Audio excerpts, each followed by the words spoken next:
one-time University of Louisville ball boy. Correct. Okay? And give us a little bit of insight into the rivalry between the Louisville Cardinals and the University of Kentucky, something or others. I know the colors. Wildcats. Blue. I mean, blue, red versus blue. You just don't know until you're in it, like how much this means to people. I guess Auburn versus Alabama v. Alabama is something that might be a similar one, or Kansas. You make the claim Missouri. in your piece that this is bigger than the Duke, North Carolina. Oh, I think so. Oh, not even close. It's not even close. It's about history. It's about cultures. It's about where you stand in the world, and in part that's reflected by the team that you root for. And down in Kentucky, Louisville fans are a minority compared to the state, which largely outside of Louisville supports Kentucky. Right. And so growing up in that realm, like as I said in the column, you knew who was on which side. You said in your column that now was this an exaggeration? You said growing up, you knew which of your junior high school or high school classmates rooted for which team. I could still tell you to this day who was on which side. Are you that damaged a human being, Dennis Berman?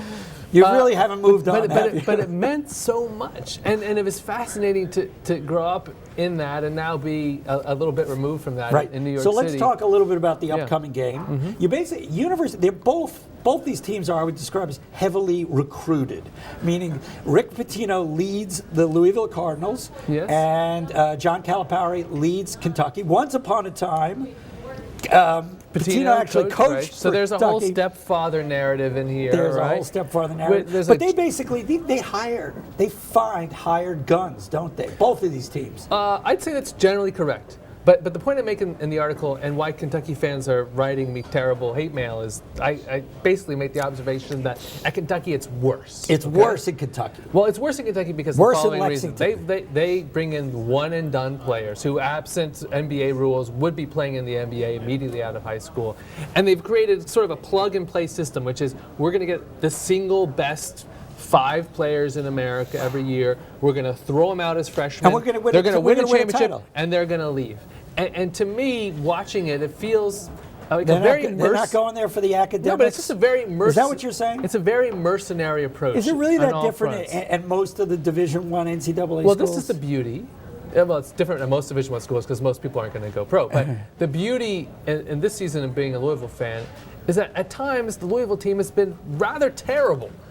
Their offense has really shot very poorly. I think it's just by maybe 43% field goal shooting. You had written this team off, hadn't you, Dennis Berman? I had written the team off. And so the beauty of sports, whatever is left in the very mercenary, commercialized world of college sports, the beauty of this team is watching it overcome. The joy, Evan, is in the struggle. And I know you've sort of experienced that in your own life. But if you're a Kentucky fan, you don't have the joy of the struggle. You have the joy of the expectation, the joy that the title will come your way with this plug-and-play Now, Kentucky does program. they have Anthony Davis, right? He's a great player. Okay, you think he's the best player in the NCAA by far? Yeah, it's clear. So is he not going to hang around to complete his education in Kentucky? Is that what you're insinuating, Dennis Berman? I think that's pretty clear. He's expected to be the top pick in the draft. Is that right? In fact, Kentucky's expected to have the number 2 pick in the draft, another freshman. Is that right? So, from a fan's perspective, writing the column, it was just a point of reflection. Like, what makes us happy as a fan?